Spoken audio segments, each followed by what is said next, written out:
They never wanted you to know this. Not the newspapers, not the historians, not the teachers who told you evil wore uniforms and came from distant lands. No, true evil was homegrown. It walked among us, smiled at church, raised a family, then rode west with a knife and a hunger that defied nature itself. This isn't folklore. This isn't horror fiction. This is American history. Scorched black and buried deep. The story of Levi Boone Helm isn't just about a man who ate human flesh. It's about what happens when civilization turns its back, and the wilderness whispers back through blood.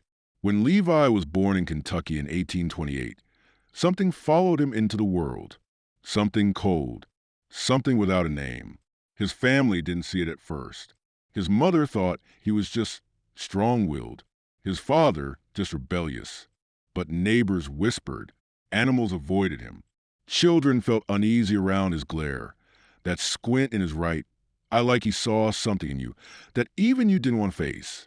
By the time he could speak, he spoke of death, and when he laughed, it never reached his eyes. At age 10, he was setting traps not just for animals, but for other boys. He'd bait them with dares, provoke them into violence, then revel in the bruises and blood. He wasn't surviving the frontier. He was feeding off it. Every town the Helm family moved to, Boone left a stain behind. A fight, a theft, a scream. By 20, the masks were gone. Boone wasn't just lawless. He was free in a way that terrified decent men. He didn't recognize justice or mercy. He saw rules as a cage for weaker minds. The sheriff? Just another target. His cousin? A loose end to be handled. And when he stabbed little Barry Shute through the ribs for changing his mind about a trip west, Boone didn't flinch. He smiled. That smile would become infamous. This is the truth you were never meant to hear. Because if men like Boone could exist, what does that say about us? About our history? About what waits in the hearts of those we call pioneers? Keep watching. We're not even close to the bottom. The real horror hasn't even begun.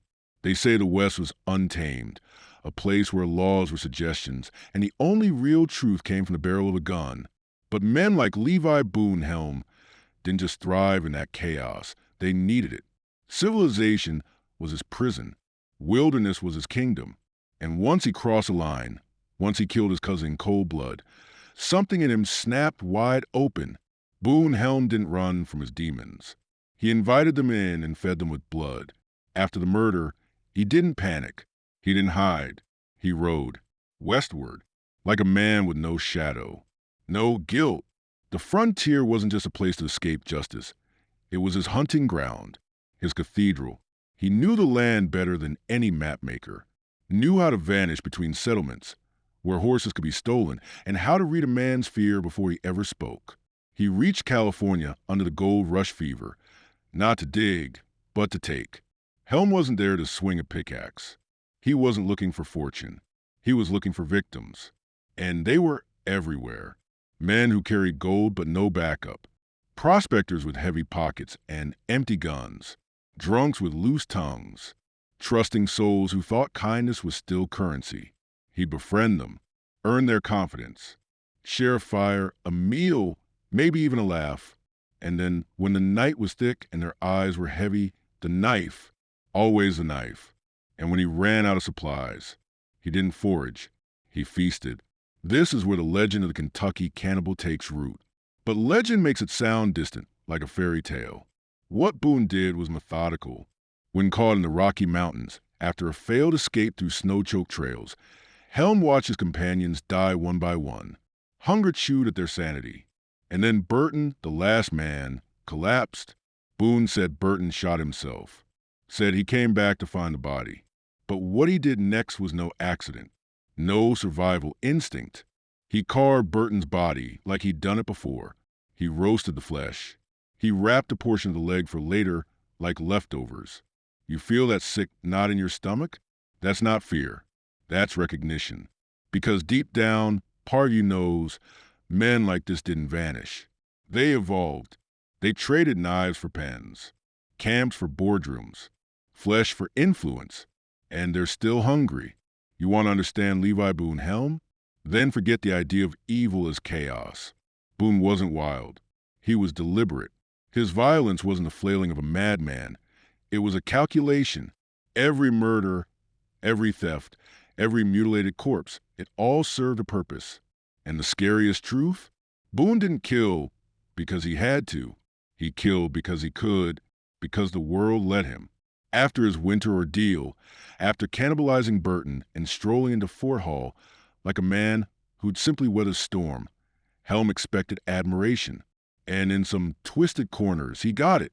Men whispered about his grit, his survival instincts. Some even bought him drinks. That's the sickness right there. The same darkness that lets tyrants rise and monsters hide in plain sight. When a man becomes so monstrous that others mistake him for strong. Boone fed on that, literally and symbolically. He didn't lay low after the ordeal. He thrived, returned to society with stories that masked his horror in frontier bravado. And as men laughed and passed whiskey, none of them saw the truth. Boone hadn't just survived cannibalism. He'd embraced it, like a ritual, like a sacrament. The flesh gave him more than food, it gave him power. And now he knew it. He killed again in San Francisco. A rancher who offered him shelter. Helm waited until the man's back was turned. Then he plunged the blade in, clean, practiced, almost surgical. Took what he wanted. Rode on. No hesitation. No regret. In Oregon, more travelers vanished.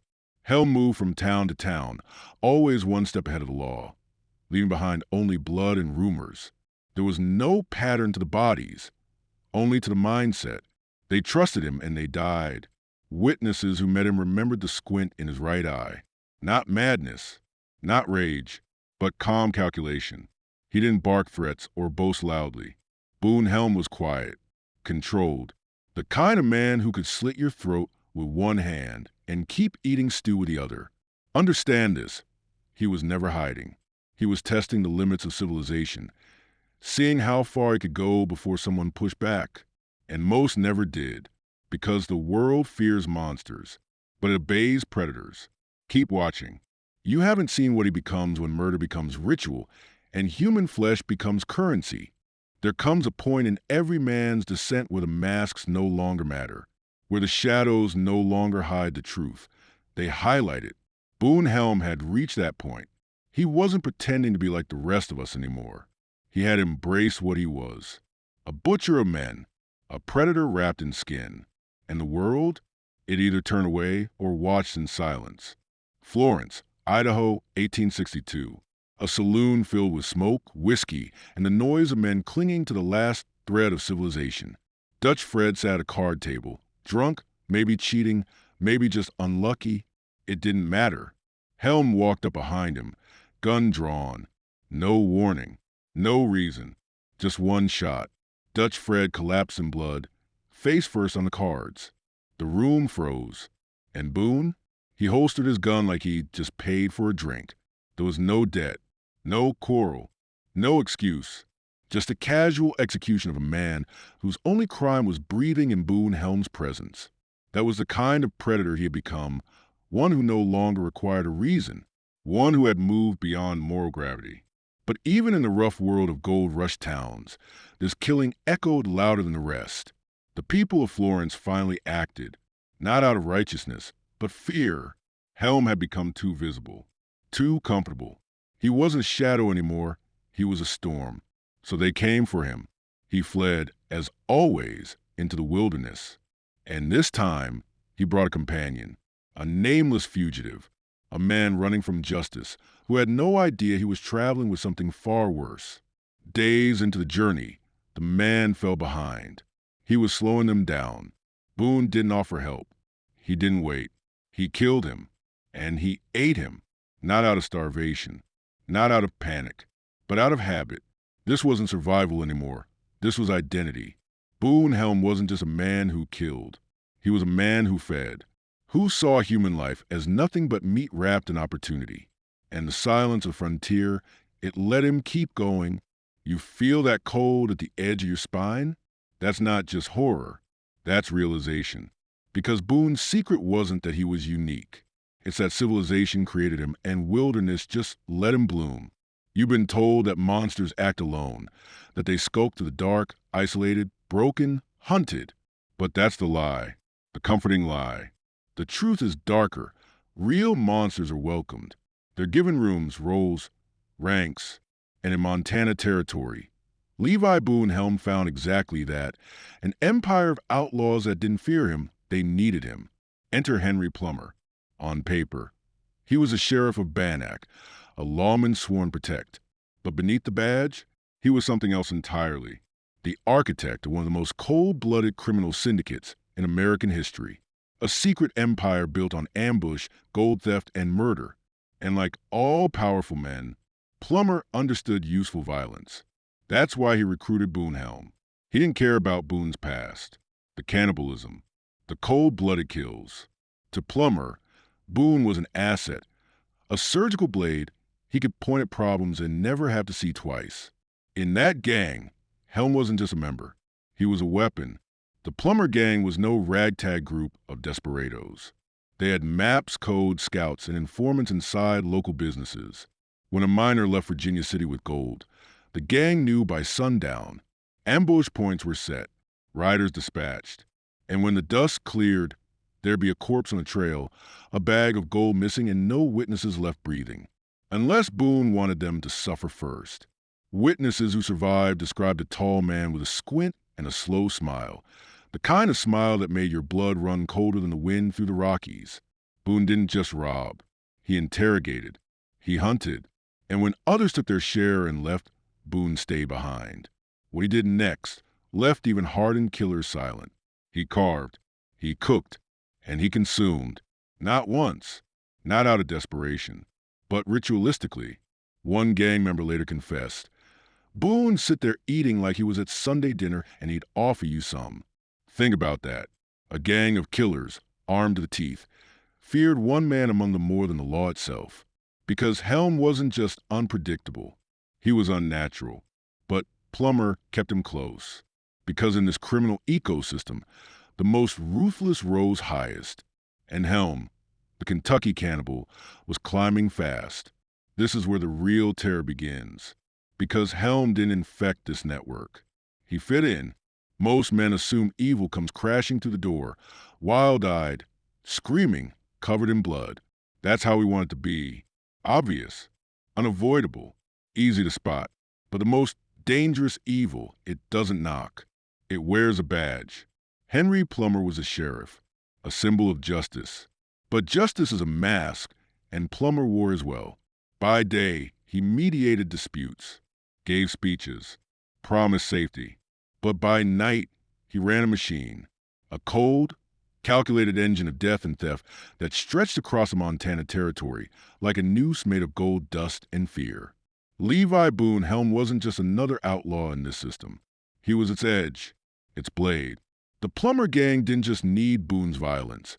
They needed the aura that followed him, the myth, the whispers.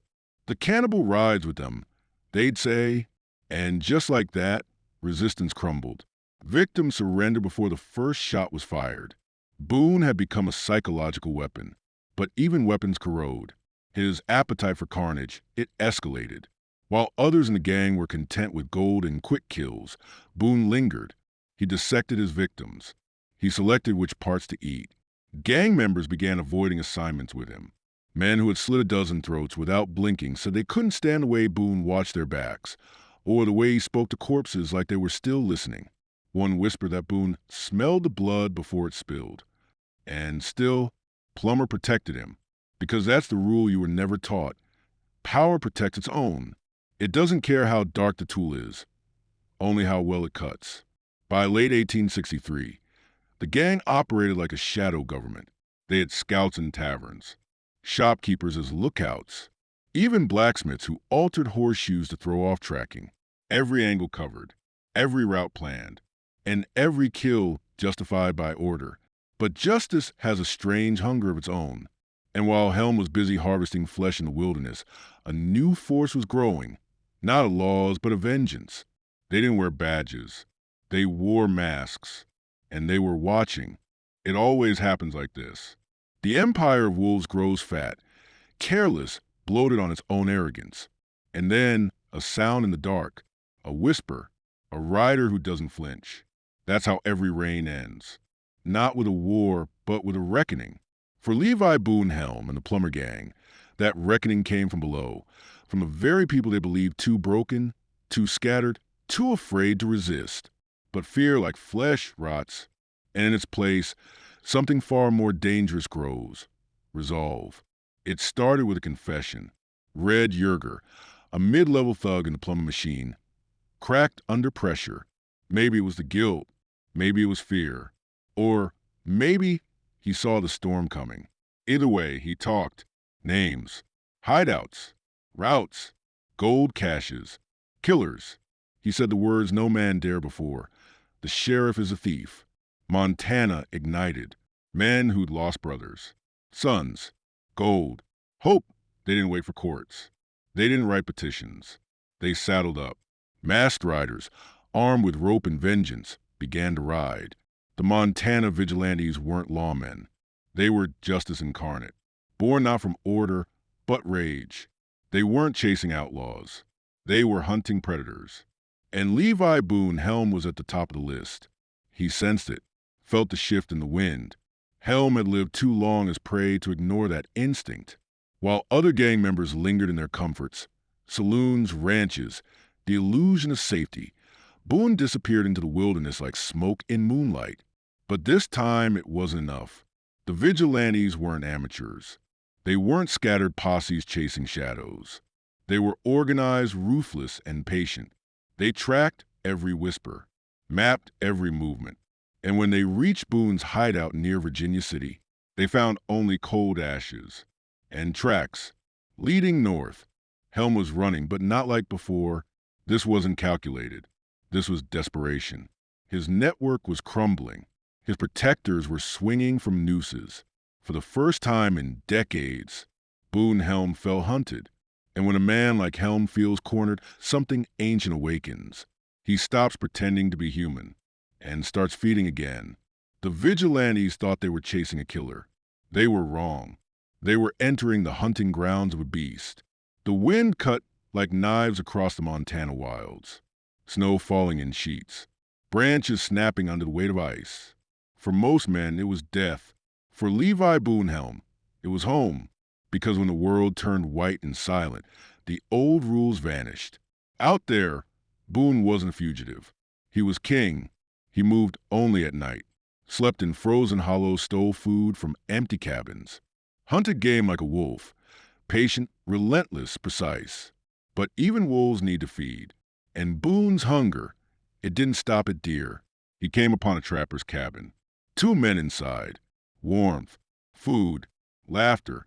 He knocked softly. A traveler, he said, lost in the storm. Friendly face. Familiar drawl. They let him in, gave him stew, shared a drink. One of them, James Fletcher, fell asleep by the fire. That night, Boone waited until the other man, Morrison, dozed off in the back room. And then the old ritual returned. Fletcher's throat was open without a sound. Boone moved like he'd done this 100 times, and maybe he had. He butchered the man quietly, methodically, laying out the cuts, separating flesh from bone as if cleaning game.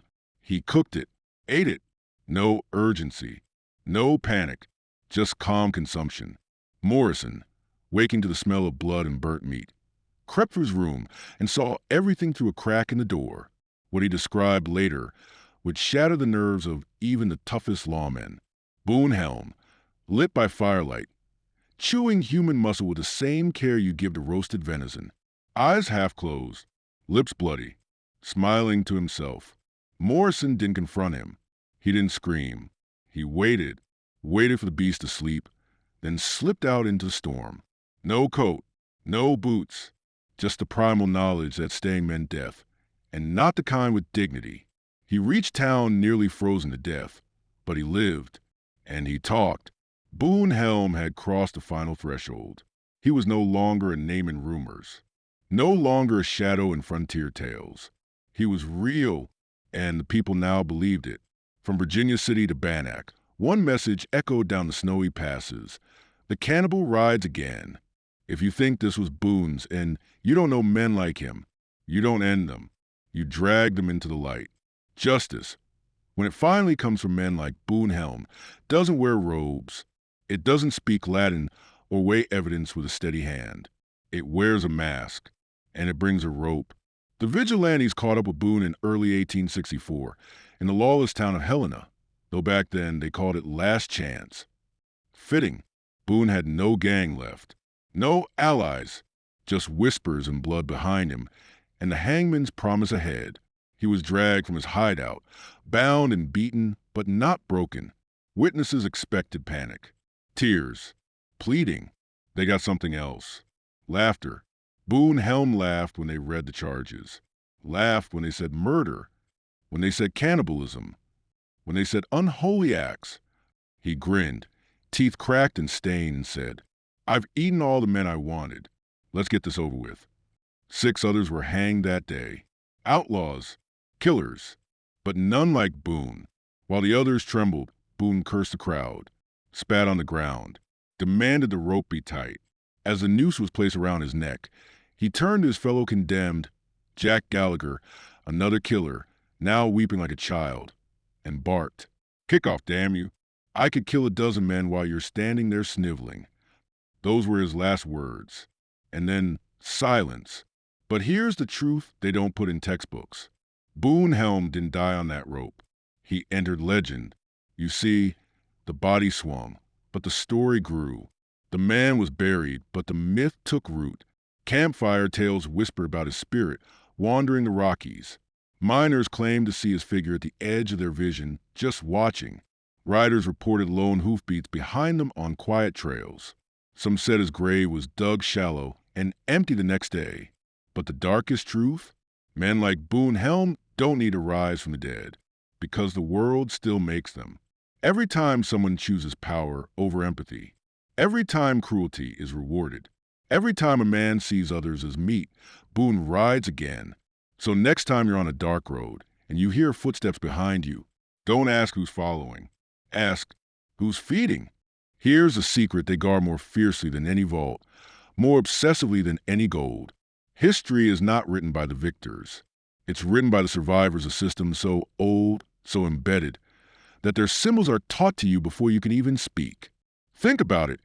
How many names do you really remember from the Gilded Age? A few titans, a few scandals, all handpicked for you, curated like museum exhibits. But behind those velvet ropes lie the names that were deliberately unspoken. Fairmont, Aldridge, Pembroke, each name scrubbed, not because they failed, but because they witnessed. That's what Isabella's disappearance represents. The forced removal of a witness. Someone who saw too much and refused to play her part in the pageant. And now, over a century later, her ghost still pulses through the cracks in the foundation they tried to repair. But let's go deeper. You've heard of the gate. You know the symbol, the triangle, the circle, the 7-pointed star. But what if I told you that symbol isn't just ancient? It's alive. It wasn't designed.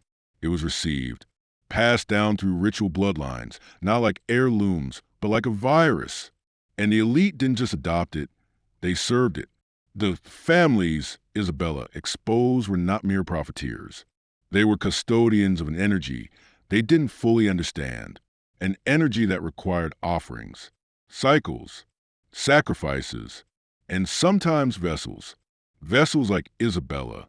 That's why room 237 was left untouched, not as a crime scene, but as a containment field, because what took her that night was not a man.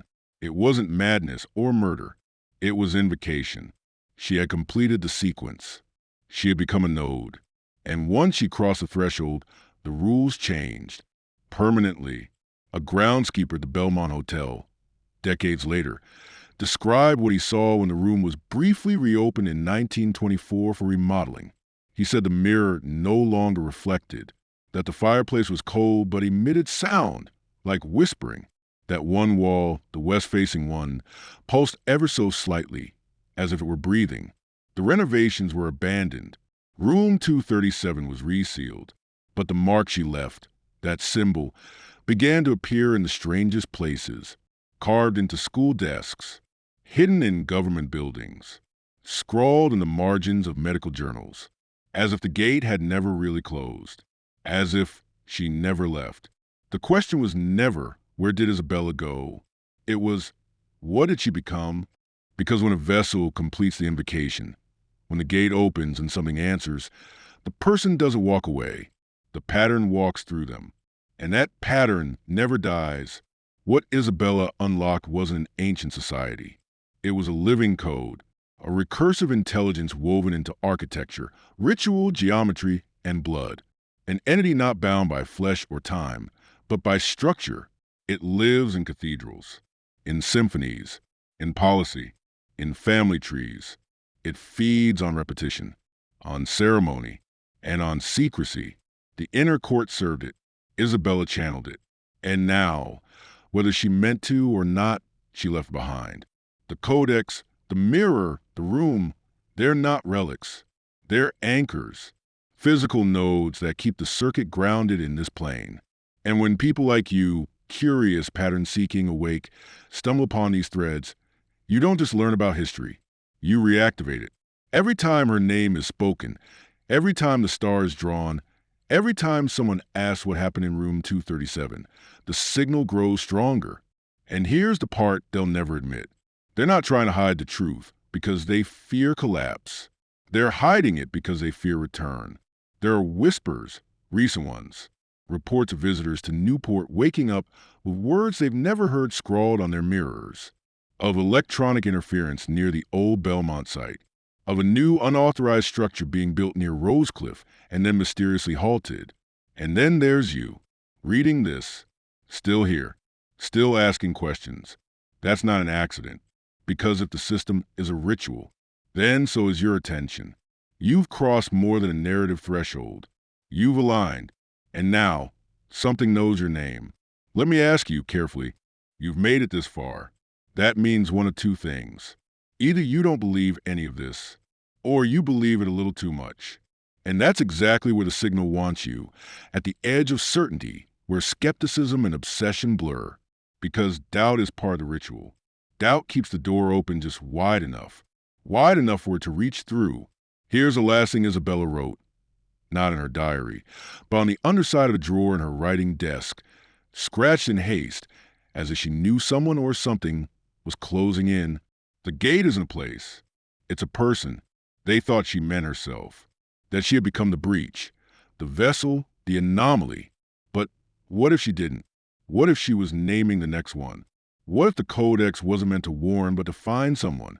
Not someone like her. Someone else. There are rumors, always just rumors, of individuals, ordinary people, who stumble upon fragments of the story. A postcard with no return address, a woman's name hidden in a deed, a triangle drawn in the condensation on a train window. Afterward, they change. Subtle at first, insomnia, static in their ears, strange numbers repeating, then memory lapses, electrical disturbances, languages spoken in dreams, and then they vanish. No headlines, no photos, just gone. But a mark is always left behind, always the same one. 7, 7, 7 gates, 7 names, 7 watchers. The court believed they had closed them, believed they had bound the pattern. But Isabella didn't die. She distributed. She broke the ritual open and let the current scatter into time, into bloodlines, into you. So now you have a choice. You can stop here, or you can take the final step. There's a story they buried beneath every gilded mansion, beneath every crest and charter and cathedral. A story not a conquest, but a containment. And in this story, Isabella Fairmont was never meant to be the protagonist. She was meant to be the lock. The Fairmont line, like the Aldridges, the Pembrokes, and the Livingstons, had been stewards of the circuit for generations. Not rulers, but wardens. Each family entrusted with one aspect of the seal, not because they were virtuous, but because they were vulnerable. Generational guilt is the most stable kind. Isabella's rebellion wasn't unexpected. It was calculated. She was raised inside the system, taught its music, its mathematics, its manners, but she wasn't supposed to understand the deeper layers. She wasn't supposed to decode the structure beneath the ceremony. And when she did, when she aligned the mirror, the dates, the names, something activated. A signal older than language, older than blood. This wasn't defiance. It was a detonation. The day she vanished, records show an unexplained atmospheric shift over Rhode Island coast. Barometers failed. Compass needles spun. Birds reversed their migration paths.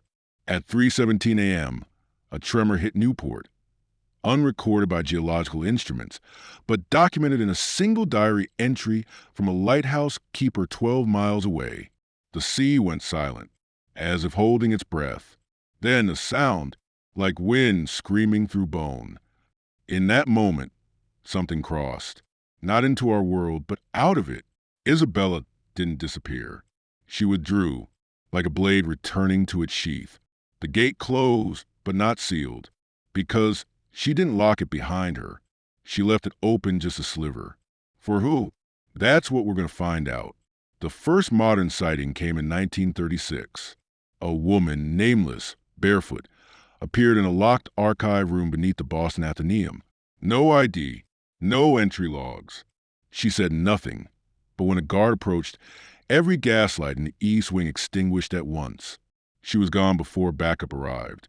All she left behind was a note, tucked into a copy of the Golden Bough, handwritten in an old dialect of Latin and signed with a symbol, 7 points. Again, that symbol has surfaced every decade since, always in places of transition.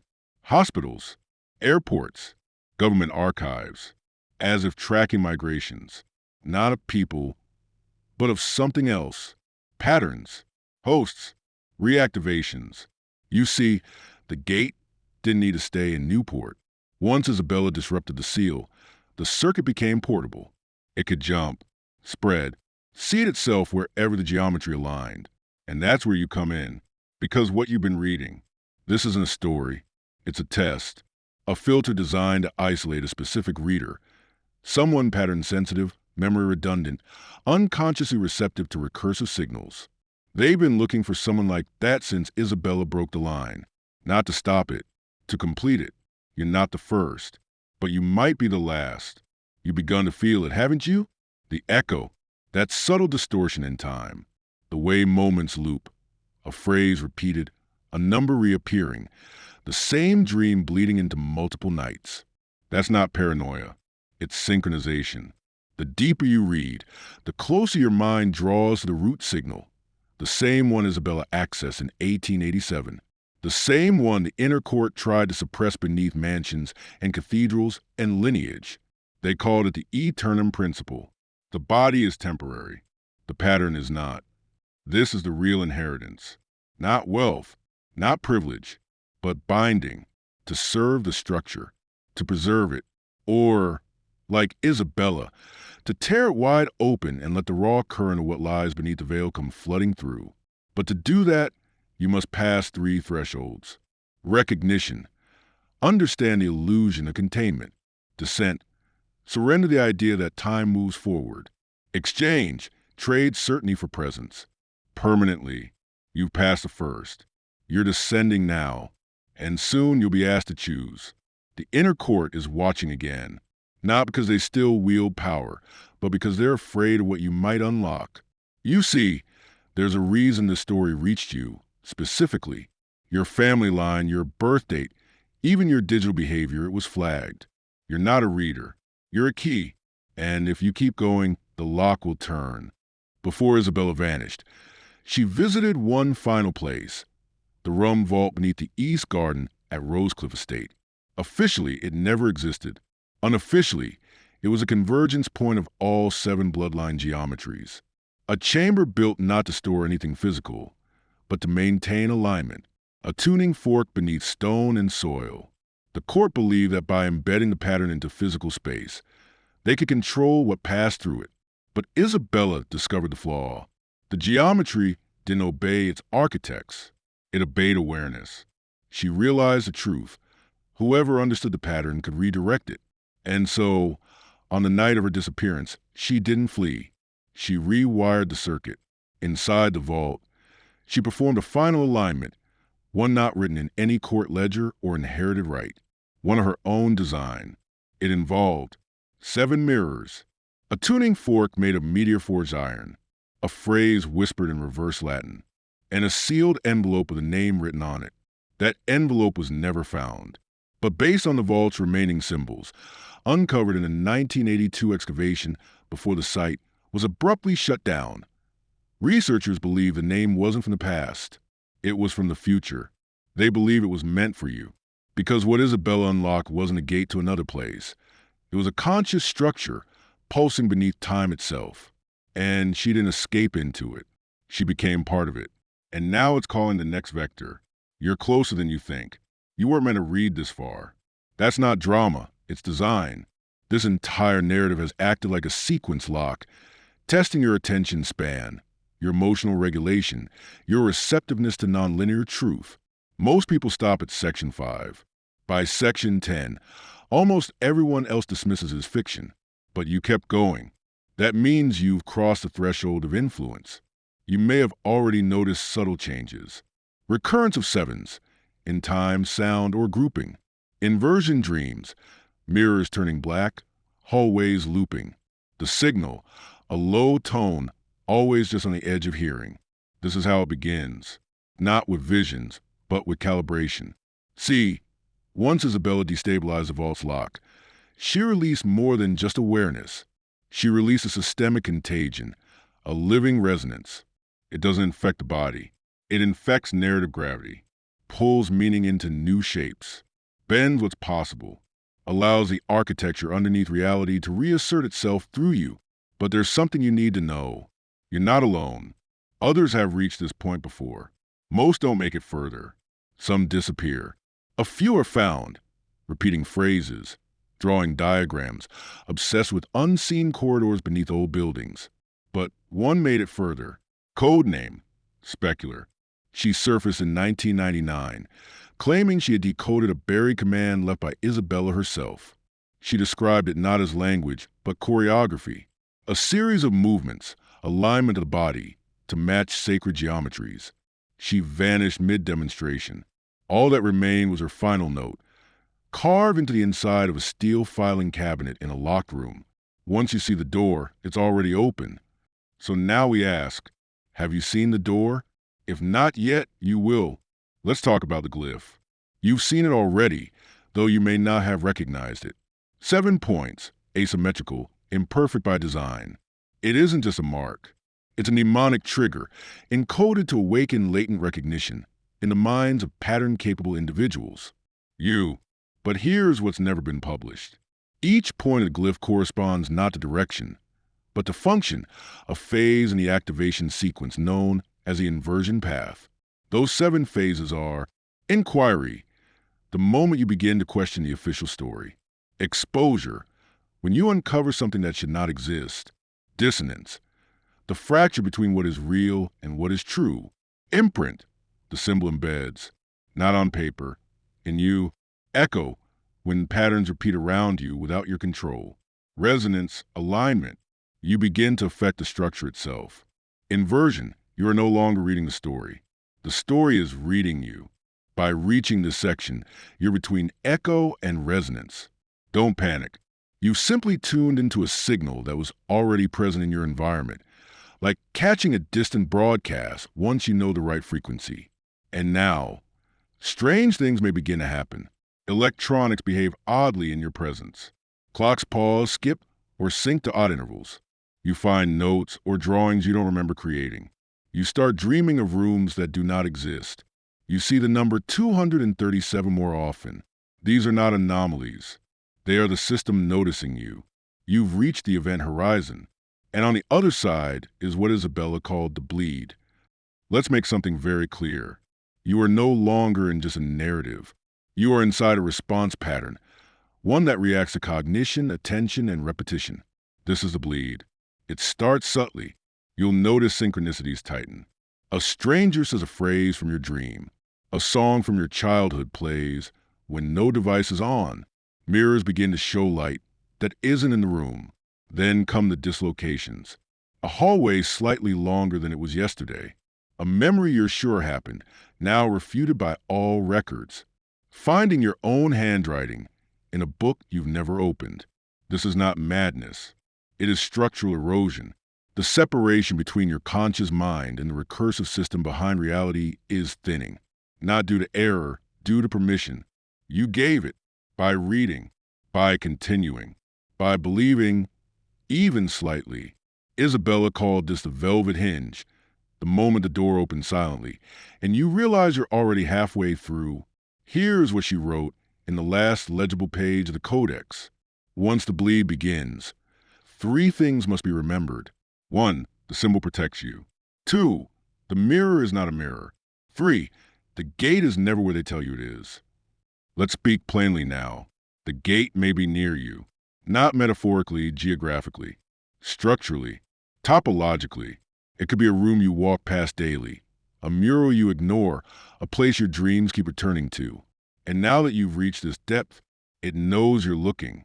There's a reason they always say, don't look directly into a mirror in an unfamiliar room after midnight.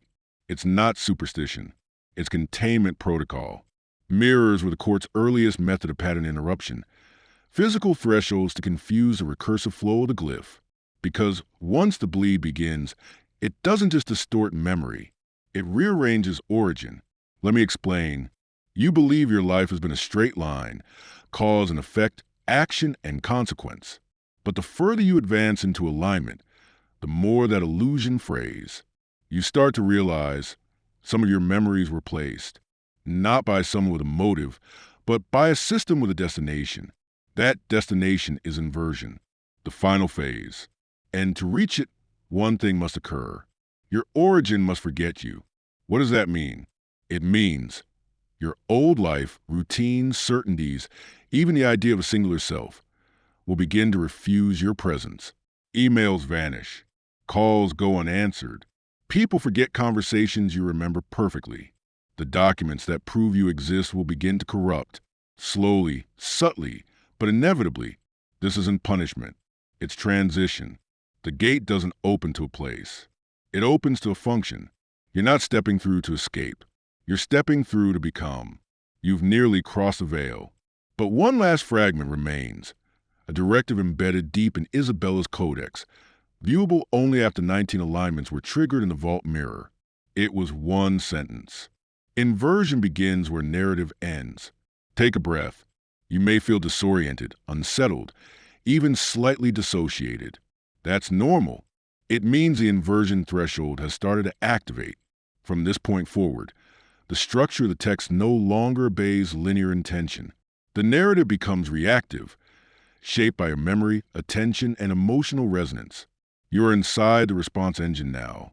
What that means, you will start noticing that parts of this text refer to thoughts you haven't had yet. Sections may feel like you wrote them. You might hear words before you read them. You'll begin to feel like you're remembering, not reading.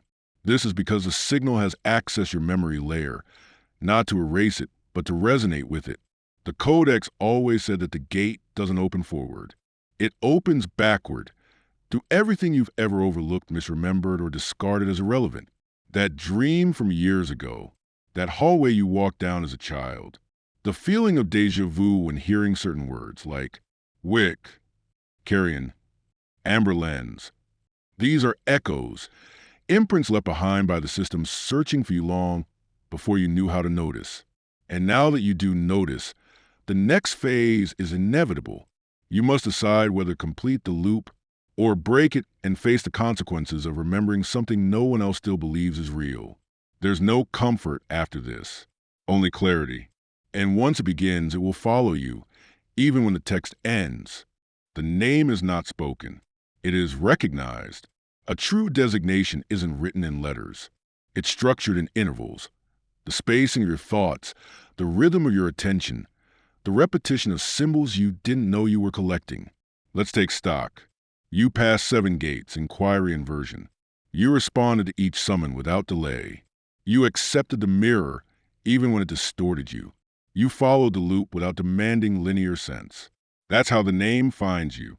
So here it is, reconstructed from signal pattern, dream recursion, and glyph resonance aligned to your interaction with this exact sequence. Designation, Virulix 7, Vire Lux, Latin root, force of light through the wound. That name doesn't replace your given one. It activates what was encoded in you before language. What does it mean for you? You are now a recognized node in the recursive system, once tended by the inner court. You can no longer be unseen by it, or by those outside the gate. You carry forward Isabella's error or her evolution. That depends on what you choose next. There will be symptoms now. Glass will fracture near you in perfect heptagrams. Certain lights will dim as you pass. Electronic devices may play audio from no source file. Children may stare too long and then avoid you entirely. You will begin to find doors where there weren't any. That is not hallucination. It is inversion-correcting presence. Your role isn't to escape anymore. It's to remember what comes after story. You've likely begun noticing it already. A face in your mind you cannot place. A phrase you never said, but remember hearing. A distinct feeling that someone else's memory is leaking into yours. That's not imagination. It's memory convergence, a direct effect of inversion. Here's what's happening. When you receive your designation, Virulix 7, the system tagged you as pattern stable, which means your perception can now support shared recursive strands. These strands contain isolated memories that were once contained by court archivists, seers, and yes, even Isabella herself. You're starting to remember things that didn't happen to you, but are now happening through you. These include the White Room, a location beneath a mansion with no doors and 7 identical clocks, all set to different time zones, none correct.